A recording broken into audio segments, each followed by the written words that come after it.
Bro, I figured it out. You're bad luck. Not random. You've been cursed. What the hell are you talking about? The government. I don't know, probably the DMV. Ah, yeah, the DMV.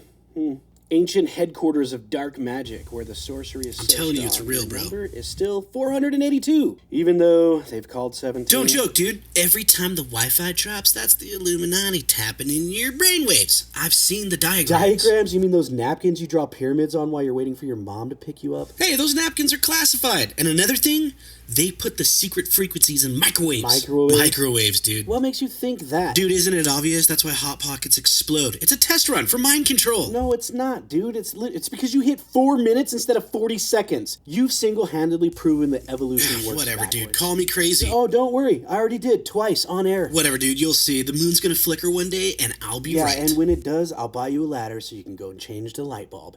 Until then, welcome to the... Not today, dude. I swear to God. Daddy, chill. Not another word out of you, or I'm gonna air it out in here, bro. Chill. My God. What is with all of your hostility, Hostility? dude? You literally drive me insane, bro. Bro, I don't even have a license. Whoa, oh my God, dude. One of these days... Just do the thing already. Welcome to The Wit Show, where smart meets stupid and somehow makes sense. I'm Georgie, and I'm thinking out loud so you don't have to. Ladies and gentlemen, this is The Wit Show, from what I think seriously to you. WITS, The Wit Show. Cool story, bro.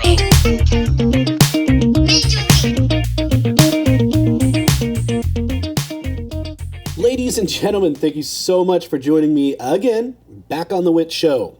Seriously, I could not do any of this without my support and my followers, so I really appreciate you guys. Today I'm going to go a little bit off script here. We're not going to be covering a whole bunch of cryptids or theories or any crazy government cover-ups. Nah. I'm going to hit you with a little bit of today and a little bit of what's going on. Seriously, you ever look around and just think, man, this whole thing, it makes no sense? Like, we're living in an age where we can access literally the sum of all knowledge in our pocket, yet somehow it feels like we've gotten dumber, poorer, and more disconnected than ever. And I don't mean that in like a nostalgic, back in my day. I mean, statistically and factually, it's all there in black and white. Wages flat, costs up, education's down. Trust in your government? Yeah, that's in the toilet. But hey, you can FaceTime your dog from Mars if you want, so I guess there's some progress. Thanks, Elon Musk, with your Starlink. But seriously, let's start with the obvious. The cost of living. I don't care how anyone spins it, this is absolutely out of control. The average home price in the US is over $400,000. Let me say it again. $400,000, and that's the average. Did you know that in 2000 it was under $173,000? And you're probably thinking, yeah, well, income went up too. Nope, wrong. Wages barely crawled while housing sprinted like it was on steroids. Go ahead and put that in perspective for yourself. Really think about it. How much do you make in a single year? Well, I'll tell you right now, the average American only makes around $66,000 a year, and that's the average. And median household income is around 78 grand. So do the math. Houses are literally more unaffordable now than they were during the Great Depression. You basically need 2 incomes just to qualify for a basic loan. And even then, you're looking at 30-year mortgage. A 30-year mortgage where the bank owns you more than you own the house. And don't even get me started on rent. Oh, $2 grand a month for a mediocre 2-bedroom apartment with carpet older than you are. Oh, and that fridge that wheezes like a dying donkey? And good luck getting your slumlord out there to fix any of it. But yeah. $2,000. That's the price of a mortgage in some parts of the country. But landlords figured out they can bleed you forever without ever letting you build equity. It's not housing anymore. It's hostage taking with paperwork. Now, if you somehow manage to scrape by and get yourself a house, you still need a car to get to the job that pays for the house. And cars? Oh man, let's talk about how absolutely insane the market is. We're at a point where a 2012 Chevy truck with 250,000 miles on it is worth more than my entire childhood home. Okay, maybe not that much, but 10 years ago, that truck was a beater and worth $3 grand at best. And now some guy on Craigslist is asking $10,000 like he's selling a freaking collector's item. Listen, Tony, nobody's gonna buy your POS truck. It's got a rip in the seat and it smells like farts and stale cigarettes. Get out of my face. But the worst part is people are paying it. That's the worst part. The average used car price right now, $27,000. That's the average for a car that's already got gum stuck under the seat and a mysterious rattle that would definitely bankrupt you in repairs. But hey, it's got Bluetooth, so it's totally worth it. But let's go ahead and zoom out and take a look at the circus we call politics. And before anybody gets heated at me, I want you to know that your opinion matters. I don't care what side of the aisle you're on. I'm not going to give you my personal opinion on it, but your opinion matters. So whatever way you decide to go, left, right, blue, black, yellow, I don't care. Make sure you get out there and vote. Make your voice heard. And the closest I'll tell you is that I care about my community. That's all you're getting from me. I love you, but that's it. But back to my point, left versus right, blue versus red, it's not even politics anymore, it's a blood sport. A Pew survey found that 78% of Republicans think that Democrats are a threat to America's well-being, and then 72% of Democrats say the same thing about Republicans. That's not a disagreement, that's war language. That's neighbor turning on neighbor, and meanwhile everyone is foaming at the mouth on Twitter about pronouns and border walls, and both sides are quietly voting to give themselves raises and sending lobbyist checks to the banks. It's like professional wrestling, all staged fights in public, then they're clinking glasses behind closed doors. Oh, and while you're arguing with Uncle Jerry on Facebook about who ruined the country, your phone is collecting every single thought, movement, and conversation you have. We live in a world where people can't sit through dinner without scrolling. Yeah, that's right, I said it. You're spending too much time on your phone, people. The average American screen time? Oh yeah, it's 4.5 to 5 hours a day. Teens, 7 to 8. And that's just phones. Adding gaming, TikTok, Netflix. You're looking at people spending literally years of their life staring at a glowing rectangle. Now, don't get me wrong, I do the same thing. I can't help it. Who doesn't love that shot of dopamine? And I don't care who you are. AI Sasquatch raiding the freaking campsites and drinking those beers, dude. You got me messed up, bro. But seriously, we've got access to infinite wisdom, infinite creativity, infinite opportunity. And what do we do with it? Well, it's simple. We watch hundreds of videos of Sasquatch, particularly the one where he spreads mare all over his body. That was hilarious. Seriously, whoever keeps doing this, please keep doing this. It's phenomenal. But it's not like the kids are using it to get smarter. U.S. education is tanking. Like, embarrassingly tanking. The nation's report card showed 13-year-olds with the worst math and reading scores in decades. Math scores dropping 9 points since 2012. And reading dropped 7. Meanwhile, China's over here churning out engineers like it's a factory line. And we can't even convince kids to read past a TikTok caption. And don't tell me it's because kids don't have access. They got more access than ever. It's because we've trained an entire generation to need constant stimulation. Dopamine hits every 5 seconds, instead of teaching them how to focus.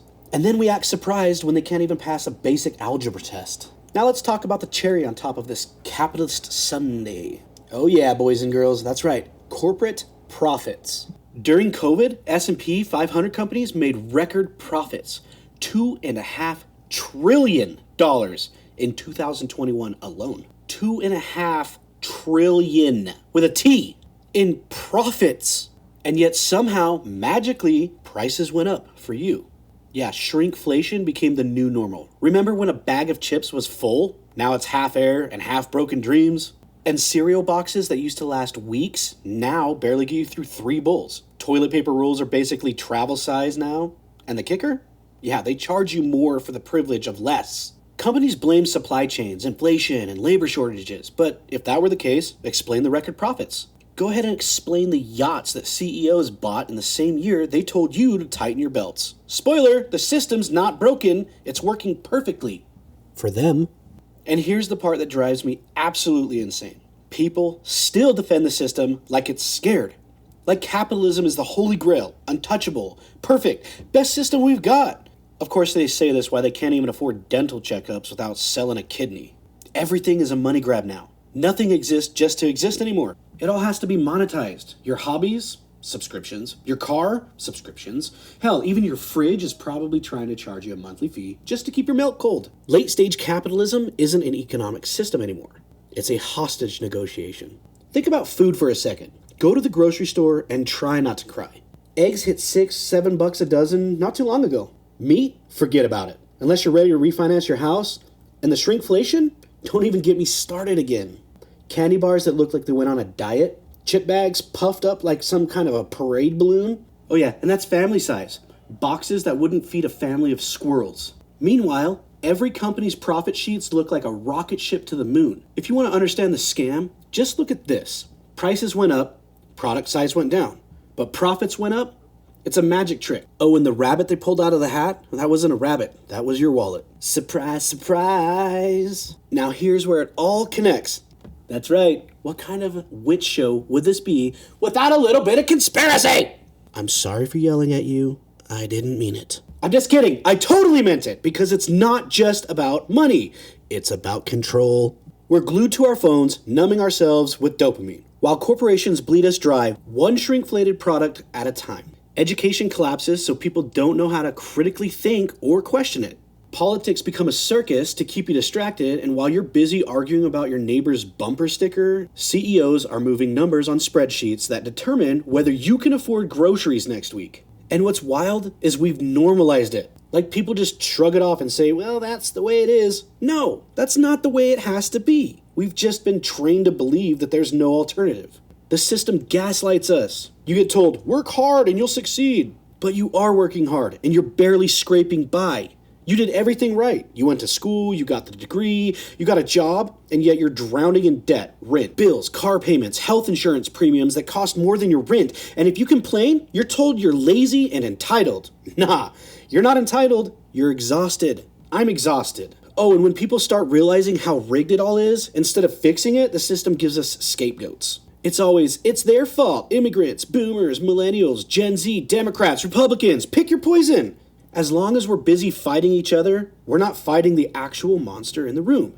Divide and conquer. It's the oldest play in the book, and we keep falling for it. Oh, and then we come to technology. Look, I love tech. I'm literally talking to you right now through technology. But let's be real. It's frying our brains. 5 hours a day on our phones, teens at 8? That's a part-time job just scrolling. Oh, and what's it doing to us? Well, depression, anxiety, attention span is shot to hell. We've never had more access to knowledge, but we've also never been more distracted. It's like we built the Library of Alexandria in our pocket, but instead of reading the scrolls, we're watching cat memes. And maybe that's the point, because if you're distracted, you're not questioning. You're not resisting. You're too busy doom scrolling to notice the walls are closing in. Education proves it. Scores are tanking while screen time is skyrocketing. And what do schools do? Instead of fighting it, they lean into it. Tablets for every kid, online learning, standardized testing that teaches memorization instead of thinking. And the results? The lowest math and reading scores in decades. If this was a conspiracy, it's genius. Dumb down the population, keep them glued to devices, sell them products they can't afford, and watch as they tear each other apart over politics. Boom, control achieved. And look, maybe some of this isn't orchestrated, maybe it's just greed. But at some point, the line between incompetence and conspiracy gets real blurry. If someone benefits from chaos, is it really an accident? Because while you're trying to figure out why your rent doubled, billionaires are buying their fourth yacht. And you don't get a fourth yacht by accident. And here's something that really twists the knife. Healthcare. You could have the best job, the degree, the house, the car, and one medical emergency can nuke it all in a weekend. A broken arm? Yeah, that's $5,000 without insurance. Need an ambulance? That's $2,000 for a 10-minute ride where the paramedics give you a warm blanket and some Tylenol. And if you've got insurance, congratulations. You're still paying thousands in deductibles before they cover anything. The US spends more money on healthcare per person than any other country in the world, and yet we're still ranked around the 30th for actual outcomes.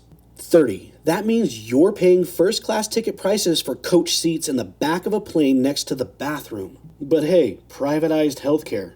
And somehow people still defend the system like if it's blessed from the heavens. Well, you don't want socialized medicine, do you? Brother, I don't care what you call it. I just don't want people to have to start a GoFundMe page to pay for insulin. That's not freedom. That's extortion dressed up in a patriotic wrapping paper. Meanwhile, corporations are playing 4D chess with your wallet. Remember, when Netflix was just $8 a month? Now it's like $22 for a basic plan. Spotify, Disney Plus, Amazon Prime. Subscriptions everywhere. Oh yeah, and even though you're paying for it, I hope you love ads. You're not buying movies, you're renting access. You're not buying a car, you're leasing software. Hell, BMW tried to charge people a subscription just to use the heated seats already built into the car. That's not innovation. That's blackmail. It's like paying rent on something you already own. And if you zoom out, while the economy has become subscriptions, even your attention is a subscription. Social media doesn't just want your money, it wants your time. 4, 5, 6 hours a day, and what do you get in return? Depression rates skyrocketing, anxiety at record levels, and the dopamine tolerance of a lab rat on cocaine. We've hacked our brains into oblivion. Let's not forget workplaces either. Companies keep bragging about record profits. But where's the money going? Not to you. Wages haven't kept up with inflation in decades. And whenever workers dare to ask for more, they get told, we can't afford it. Funny, because they can afford to buy stock buybacks, bonuses for executives, and the new headquarters with a yoga studio. But paying employees a living wage? Out of the question. It's almost comical at this point. They'll spend millions on a Super Bowl ad, but won't give you a raise. A simple raise that keeps up with the prices of eggs. And through all of this, politics is still a never-ending episode of Jerry Springer. It's not about solutions, it's about performance. Who can own the other side better on cable news? Who can craft the spiciest tweet? Meanwhile, actual legislation that could fix housing, wages, and healthcare, it never even gets to the floor. And we sit at home, team jersey on, screaming at the TV like it's a football game. Left versus right, blue versus red. It's the WWE, but instead of steel chairs, it's the filibusters. Oh, and the food industry? Everything is poison now. Sugar's in everything. Processed junk disguised as healthy with green labels and words like natural slapped on the front. Meanwhile, actual fresh food is priced like luxury goods. Want to eat healthy? Yeah, that'll be triple the cost of a cart full of frozen pizza rolls. It's cheaper to kill yourself slowly with garbage than to nourish yourself with actual food. Again, if it's not a conspiracy, it sure as hell looks like one, because who benefits from a sick, distracted, overweight population? Pharma companies, insurance companies, food corporations.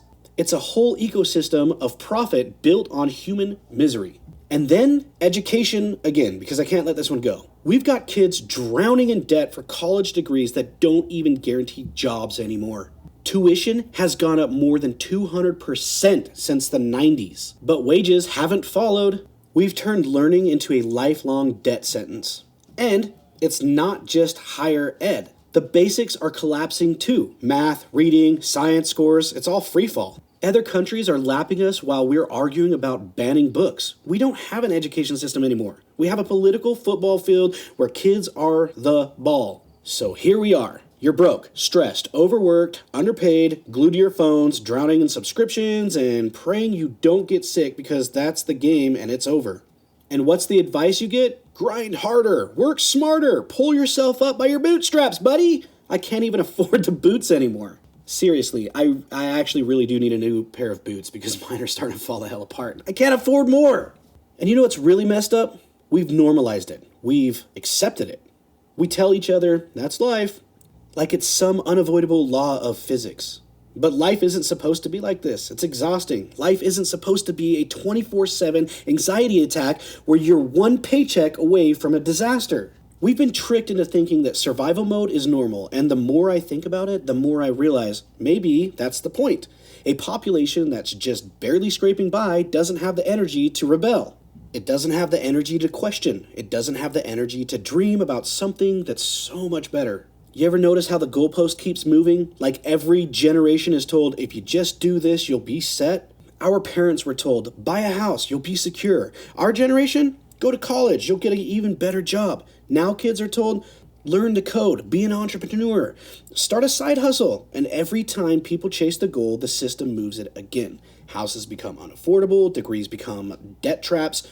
Coding just gets outsourced and replaced by AI. So yeah, a side hustle? Congratulations. Now you're working 80 hours a week just to break even. It's like a treadmill that never stops, and the faster you run, the faster it goes. But here's the thing. Cracks are showing, people are waking up to the con. That's why strikes are happening. That's why people are leaving jobs that don't value them. That's why the alternative systems, local economies, co-ops, communities, they're starting to gain traction. People are realizing you can't win a rigged game. So the only option is to flip the table. And that's what scares the system. No riots, no protests, no electronics, unity. If people stop fighting each other and start fighting together, the whole house of cards collapses. That's why division is pumped into your veins every day like morphine. Left versus right, black versus white, young versus old, man versus woman. Anything to keep you from realizing that you're on the same sinking ship. Because once people realize that, once they stop punching sideways and start punching up, it's over. So where does that leave us? Tired, broke, angry, but also aware. And awareness is the first step. Once you see the strings, you can't unsee them. Once you realize the magician's trick, it doesn't work on you anymore. That doesn't mean it's easy. It doesn't mean the change happens overnight, but it does mean the illusion starts to crumble. And illusions are only powerful if you believe them. So maybe that's the real philosophy here. The system thrives on belief that money equals worth, belief that work equals freedom, belief that the left and the right are our enemies, belief that the distraction equals happiness. The moment we stop believing, the moment we start questioning, the whole thing shakes. And if we ever stop running in circles, if we ever stop buying the lies, if we ever look each other in the eyes and say, enough, that's the day everything changes.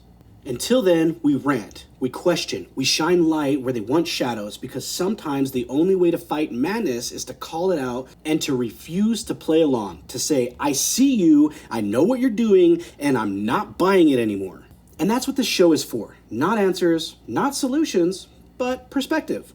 A reminder that you're not crazy for noticing the cracks. You're not crazy for feeling like the system is broken, because it is, or maybe it's working exactly as designed, which makes it worse. Either way, you're not alone. And if you're just like me, you still hope. You still believe that maybe, just maybe, we can do better. So make sure you question everything, because it might be a conspiracy. I mean, we know for a fact that the government loves to hide things from us. Until next time, my name's Georgie, and I'm thinking out loud so you don't have to. Ladies and gentlemen, this is The Witch Show from What I Think Seriously to You. WITS